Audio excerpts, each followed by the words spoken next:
Le dernier numéro de 50 Inside était de nouveau bien riche en informations et reportages inédits. Avant la diffusion du portrait, qui mettait cette semaine l'acteur Cadmerade à l'honneur, les équipes de l'émission phare de TF1 ont diffusé leur documentaire inédit sur le voyage d'intégration d'Angélique Angarny-Philopon, Miss France 2025. Le 2 mars dernier, Angélique Angarny-Philopon a en effet rejoint le Québec pour son voyage d'intégration. Un rite de passage pour chaque Miss, ayant pour but d'être intégrée par certaines anciennes, et de vivre une expérience de sororité, entre rire et larmes. À l'occasion du voyage d'intégration de la petite dernière, d'anciennes Miss l'ont accompagnée pour vivre une expérience inoubliable.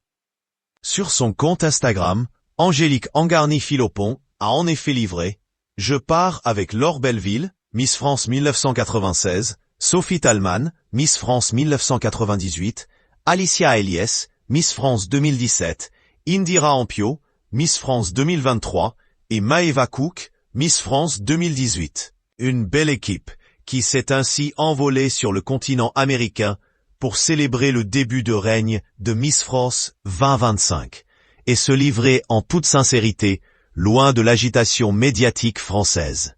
Cet éloignement a notamment permis à Miss France de souffler, tout en se confiant au sujet de ses premiers mois passés avec le port de la célèbre écharpe tant convoitée. C'est ainsi que, comme mise à nu devant certaines Miss emblématiques qui l'ont précédée, Angélique Angarny-Philopon s'est livrée sur son début d'expérience, mouvementée.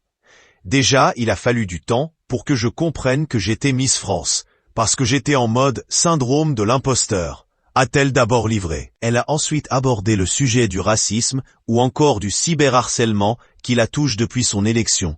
Mon seul tort, c'est d'avoir une couleur de peau qui ne plaît pas. En fait, c'est violent parce qu'au-delà de la couleur, je voulais pas pleurer, a-t-elle déploré avant de fondre en larmes, et de reprendre. Toute ma vie, j'ai voulu montrer aux gens que j'étais quelqu'un de bien, que je suis quelqu'un de gentil. J'ai lu des « elle ressemble à un homme, elle ressemble à un singe ». Des trucs tellement violents, et je suis dans cette bataille à me dire que je sais qu'ils ont pas raison, mais ça fait tellement mal.